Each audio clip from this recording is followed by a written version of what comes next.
Hey everybody, this is Steve Milton. This reading is from the first chapter of We Three. Colin and Matthias are best friends. They recently graduated from college, where they were roommates. And at this point in the story, they're walking in Miami late at night. Faggots! The shout came like a wild bark. It echoed between the skeletons of abandoned downtown department stores. The sound chased Colin and Matthias into stomach-tightening terror. "Just fucking run," Matthias blurted, his face flushed red with fear. It was Colin's first time seeing Matthias scared. By the time he'd said, "Run," Matthias was already running himself.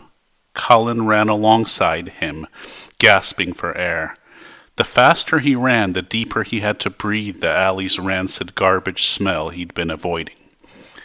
"No matter how much money you have, this is still Miami," Matthias always warned Colin. Colin concentrated on running faster. Any extra steps he could throw into his stride would improve his chances of surviving this. He'd kick his legs into super turbo mode if they had one. "Come back here, fags!" The voice echoed again, this time accompanied by running footsteps. The footsteps came closer and closer. A lifelong Miami resident, Colin had been mugged once already. That wasn't so bad. He'd handed over his wallet and gone home to replace his cards. Those were easy to replace, with private bankers and family concierges and all. The scariest things, though, were those that even his family's bankers couldn't help him with.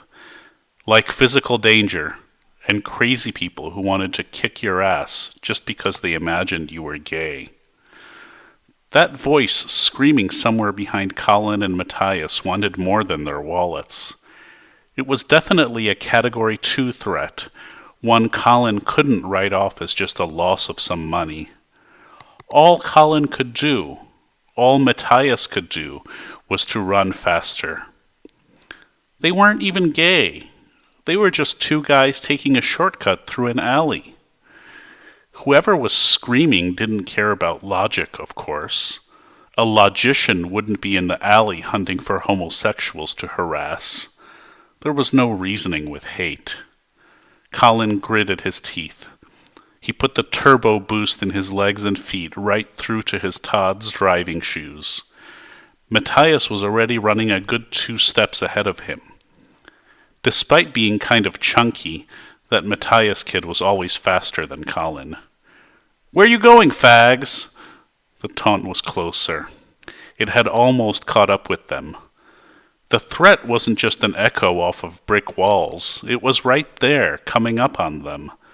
Colin and Matthias's night had gone from leisurely uneventful to grossly terrifying. Matthias ran faster too. His red and white chucks pounded on the pavement, quicker and quicker. Colin did all he could to keep up with him, even if he was running out of wind, even if breathing felt like sucking on a snorkel, one that had been taped shut. Streetlights of the main road shone ahead of them like the promised land. Colin ran faster, pacing his feet to the rhythm of Matthias's fast breaths. A foot-high pile of garbage blocked the end of the alley. Beyond the pile of garbage was the main road, the streetlights, civilization, maybe even the police. At his last step before the garbage pile, Matthias leapt up into the air, sailing over the banana peels and cardboard boxes. Colin took a deep breath, as if the air was going to help him levitate, and followed Matthias's leap over the garbage. Jump, fly, like in the movies. In that moment, soaring across a foot-high pile of trash in a Miami alley, Colin's life felt like a video game.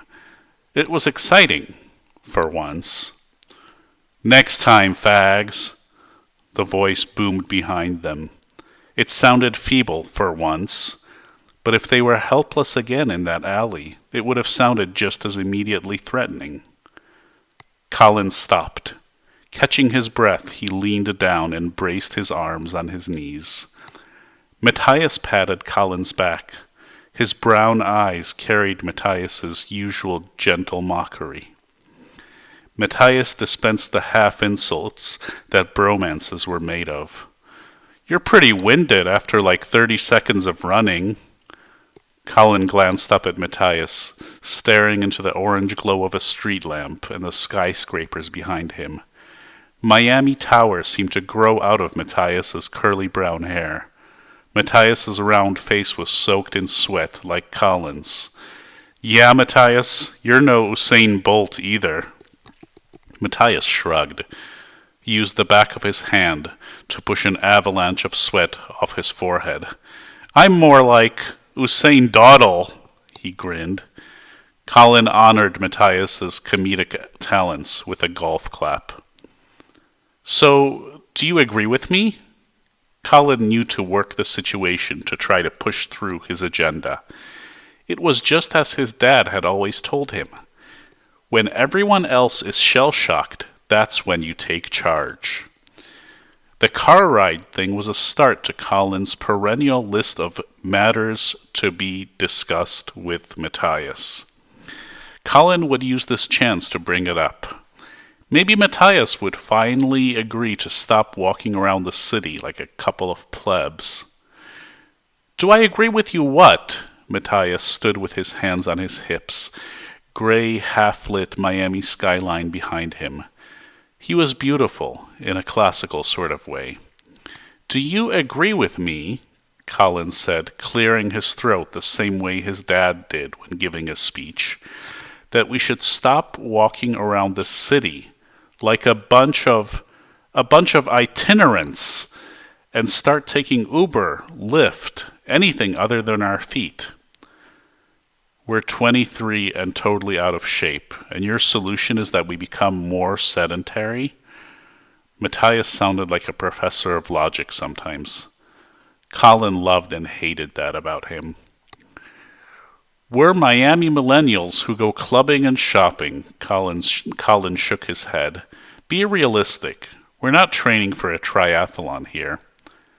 Reductio ad absurdum. Matthias shook his head and kicked a piece of stuck plastic off his shoe. Then he started walking again. Nobody mentioned any triathlons. Not even biathlons. Not any kind of thons. I just think walking isn't bad for us. "I have 2 Amex Black cards with no spending limit and a Visa with enough credit on it to buy a Miami condo. Okay, a small condo, no ocean view, but still a condo." Colin looked up at the dark sky that had given him all his fortune, as if he was pleading not to be misunderstood, not to be taken for a regular person who needed to walk. "And you, Matthias over here, you insist that we fucking walk everywhere." Walking is healthy. 3 words. 3 words were all Matthias needed. He'd made his point. That was how Matthias rolled. Getting gay-bashed in some alley doesn't seem healthy at all. Counterpoint? Colin. I'm not much of a believer in leaving a good-looking corpse. "You know, we could take defensive measures against that shit, too." Matthias scanned the street and the alley and the buildings around them as if he were about to command a SWAT team. "No, man, no guns." Colin almost wanted to throw up just from saying that word. "No fucking guns in my home, in my life, anywhere." "Not guns. I've had enough guns around me." Matthias winced a little while shaking his head. "I just mean physical training. Joining a gym, hitting the weights, getting in shape." Matthias flexed his arms in a ridiculous-looking muscle man pose. "This isn't a fucking Popeye cartoon, man." Colin rolled his eyes. "Urban safety isn't a matter of having muscles." Did I open a can of spinach that I'm not aware of? Matthias stared wide-eyed at Colin. His huge brown eyes looked like they could consume oceans. Did I somehow cite Popeye as an authoritative source? I just mean this is real life. Colin made his best face of the world-weary adult. Not a cartoon. You're gonna tell me about real life, Colin Warner. Matthias smirked. Matthias was probably going into one of those real-life speeches he considered himself entitled to deliver. Yes, Matthias had grown up in Hialeah and attended the University of Miami on a full, need-based scholarship. And somehow he believed that made him an expert on anything he construed as how the real world works. Everything from hand-to-hand combat to, well, anything and everything else that he could construe as the real world. Colin never said it out loud, but he wasn't all that clueless. Growing up rich was a blindfold in some ways, but eye-opening in others. His upbringing has given him the chance to see more of the world than most 23-year-olds had seen, that was for sure. Being physically fit isn't a be-all, end-all defense, Matthias, Colin sighed. No matter how much you're about to mock me for not having grown up poor, for never having gone dumpster diving, I'm sorry, I admit I never had that experience. I do have some concept of reality. Reality Colin Warner style, Matthias yelled out.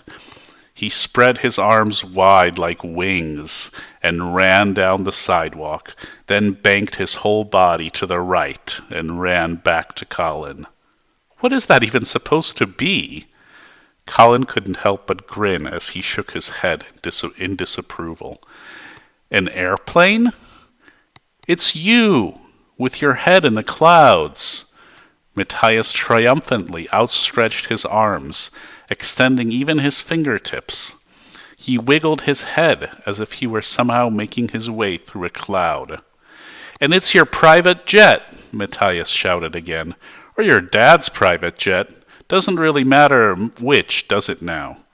Matthias broke out in laughter and took off for another round of wings outstretched flying down the sidewalk.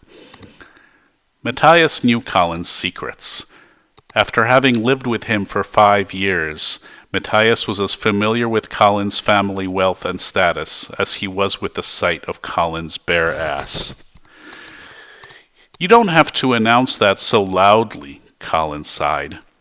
Matthias was allowed to know Colin's wealth, but it wasn't such a great thing to shout from the rooftops, especially when standing on a Miami street corner at midnight. Why not, man? Matthias Air Flight 1 suddenly stopped in its tracks. Matthias even retracted his wings. His lips tightened, and he looked a little bit embarrassed. Isn't it obvious from looking at you, Colin Warner? Matthias very obviously looked Colin up and down, that you're a rich kid? Like they say, a child of privilege? At least Matthias didn't start singing that awful song, Fortunate Son. That song, with its lyrics about being a senator's son, had been written just to torment Colin. Some private matters are just better not to announce on dark street corners at night, all right? Colin sighed and shook his head. He played up at being the streetwise and world-weary one of the two. That was a pretty good feeling, even if it wasn't well-founded in reality. All right, Matthias extended his wings again. Stealth, Gulfstream G650, private jet, ready for departure. Let's go home, shall we? He shook his wings like a duck shaking off water, then pointed his head and whole body toward the phallic hulk of their condo building up ahead. Chucks shuffled and scuffled on the pavement.